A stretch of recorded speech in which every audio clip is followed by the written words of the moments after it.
Hola chicos, ¿qué tal? ¿Cómo estáis? Bueno, en el vídeo de hoy vamos a seguir analizando las propiedades de la materia.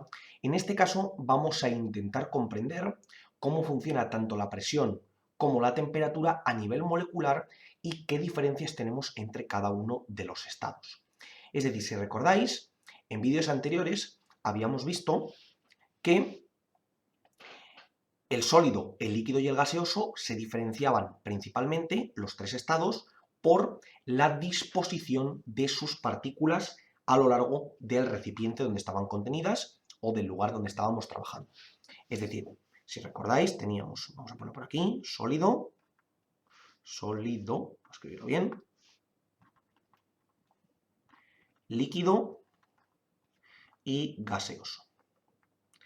En el sólido nos ocurría de tal manera que teníamos que en general teníamos simplemente partículas colocadas de una manera muy ordenada, de tal modo que como no tenían prácticamente energía para poder moverse, simplemente estaban quietas y no había ninguna perturbación. En el caso del líquido, ya teníamos mayor movimiento dentro de las partículas. Es decir, teníamos partículas con enlaces entre ellas, aunque estaban ciertamente todavía atadas entre sí. Es decir, había una relación de tal manera que las unían, pero todavía teníamos, en este caso, cierta libertad para que se pudiesen mover.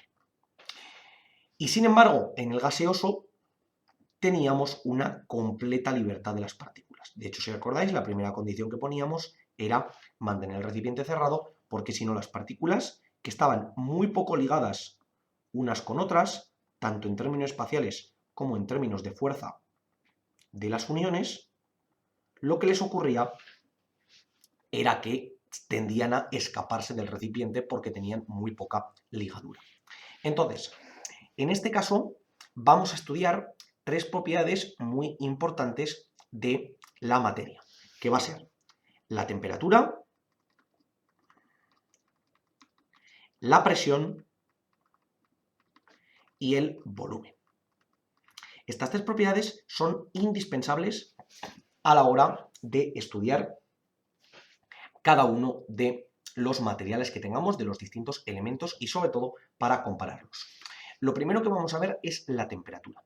La temperatura a nivel molecular se define como la energía cinética de todas las partículas de ese material. Es decir, digamos que cuando yo tengo un material y quiero medir su temperatura, si la miro desde fuera, simplemente coloco un termómetro y el termómetro me da la temperatura. 5,7 grados, 37,4, lo que sea.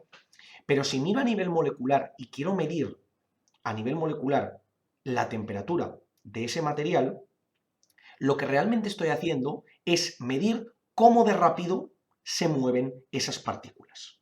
Entonces, ¿qué es lo que va a ocurrir? Que en términos generales, si os dais cuenta, la temperatura, la energía cinética del sólido va a ser más pequeña que la energía cinética del líquido y más pequeña que la energía cinética del gas. ¿Por qué? Porque si hemos dicho que la temperatura era la energía cinética que tenía cada uno de ellos, podemos ver que el sólido prácticamente no tiene energía cinética porque está muy quieto, es decir, sus partículas prácticamente no pueden moverse más allá de vibrar un poco. De la misma manera que el líquido tiene cierta libertad para que las partículas se puedan mover, pero tampoco demasiada. Y por otra parte, el gas puede moverse sus partículas absolutamente todo lo que queramos.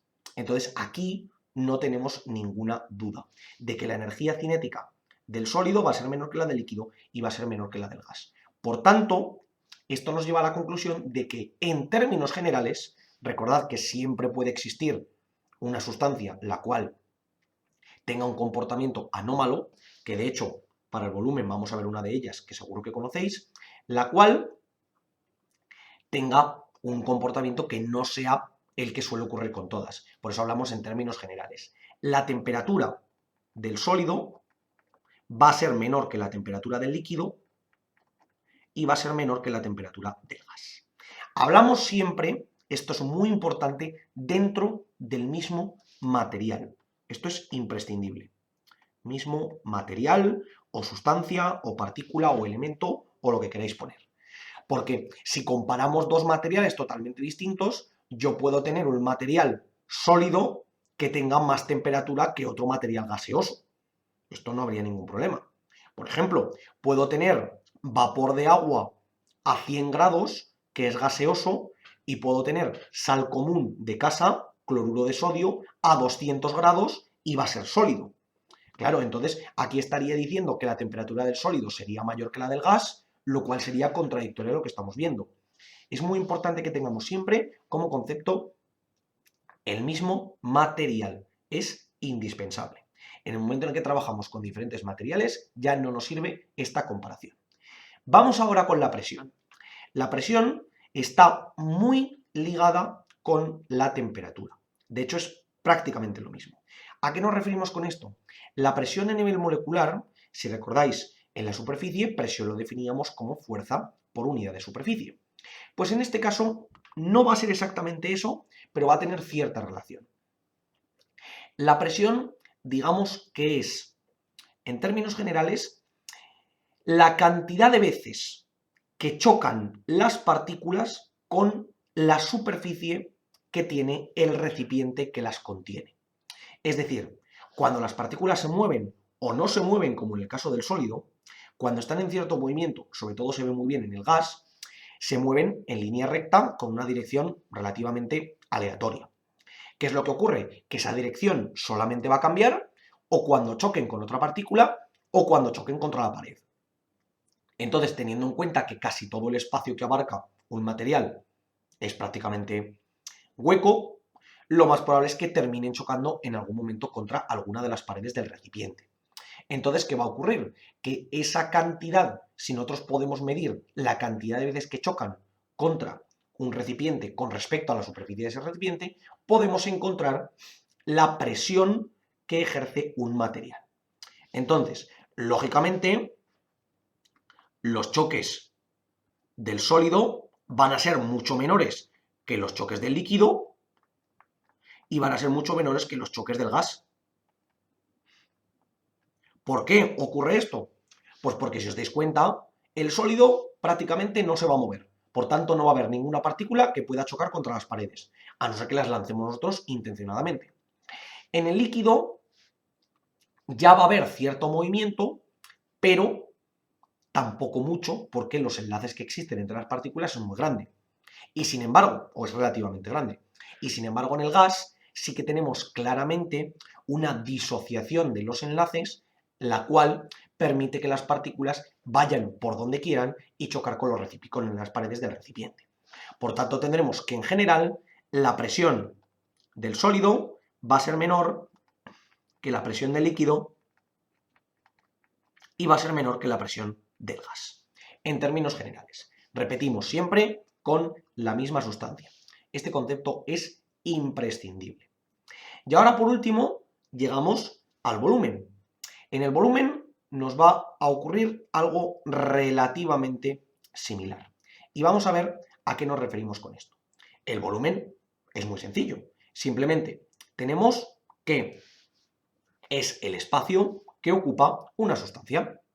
¿Qué es lo que nos ocurre? Que esa sustancia, como siempre tenemos que trabajar con la misma, puede estar en cualquiera de los tres estados, sólido, líquido o gaseoso. Entonces, si tenemos la misma cantidad de sustancia, es decir, si tenemos la misma cantidad de partículas de esa sustancia, en el sólido van a estar mucho más juntas que en el líquido. Podéis verlo aquí en el dibujo. En el sólido están mucho más juntas que en el líquido. Y viceversa, en el líquido van a estar mucho más juntas que en el gas. Por tanto, el espacio que ocupe el espacio del sólido será menor que el espacio del líquido y será menor que el espacio del gas. Por tanto, tendremos que el volumen del sólido será menor que el volumen del líquido y será menor que el volumen del gas, en términos generales. Porque si os dais cuenta, aquí tenemos una sustancia la cual no cumple esta norma. Y es una sustancia que seguro que conocéis todos, que es el agua. El agua no cumple la condición de que el volumen del sólido sea menor que el volumen del líquido. Sí que cumple la condición de que el volumen del líquido es menor que el volumen del gas, pero no cumple la condición de que el volumen del sólido sea menor que el volumen del líquido. Y os pongo un ejemplo. Si vosotros colocáis una botella que esté completamente llena y esté líquida y la metéis en el congelador y la dejáis unas horas, os vais a encontrar de que cuando abráis el congelador, la botella habrá explotado o habrá reventado por algún sitio. ¿Por qué? Porque el sólido, el líquido, cuando se congela, en este caso del agua, repito, muy importante, solo en el agua, es posible que exista algún otro material, pero de momento estamos trabajando con el agua, solamente en el agua, cuando se congela, cuando pasa de líquido a gas, se expande, siendo que normalmente tendría que contraerse, es decir, volverse más pequeño, se expande, por tanto se vuelve más grande. Es decir, que en el caso del agua, lo pongo por aquí, en el caso del agua, tenemos que el volumen del sólido es mayor que el volumen del líquido. ¿Ok? Lo cual, si nos damos cuenta, si tenemos la misma masa, si la masa del sólido es igual a la masa del líquido, pero el volumen del sólido es mayor que el volumen del líquido, a la conclusión a la que llegamos es que la densidad del sólido será menor que la densidad del líquido. ¿Vale? Si recordáis, densidad era masa entre volumen. Si yo aumento el volumen y mantengo la masa, tendré que la densidad será más pequeña. Es decir, que como el volumen del sólido es mayor que el volumen del líquido, la densidad del sólido será más pequeña que la densidad del líquido. Y diréis, bueno, ¿y esto a mí qué más me da? ¿Cómo lo puedo comprobar que ocurre? Pues porque podéis coger un vaso de agua, le colocáis un cubito de hielo y si os dais cuenta, ese cubito de hielo flotará en el agua. Si recordáis, cuando nosotros ordenábamos líquidos o gases, aquellos materiales que eran menos densos flotaban sobre los que eran más densos. Pues en el caso de introducir un sólido ocurre exactamente lo mismo. Si yo introduzco un sólido que es menos denso que el líquido en el que lo introduzco, flotará, aunque pese mucho más que el líquido, pero lo importante es la densidad. Y con esto nos ocurre lo mismo. Si yo introduzco un sólido, en este caso el hielo, dentro de un líquido, en este caso el agua, lo que va a ocurrir será que el hielo, como es menos denso que el propio agua, lo que va a ocurrir será que flotará. Y por tanto, se cumplirá perfectamente esta condición. Hablamos siempre de, para ver la comparación, tenemos que tener la misma masa de sólido que la de líquido.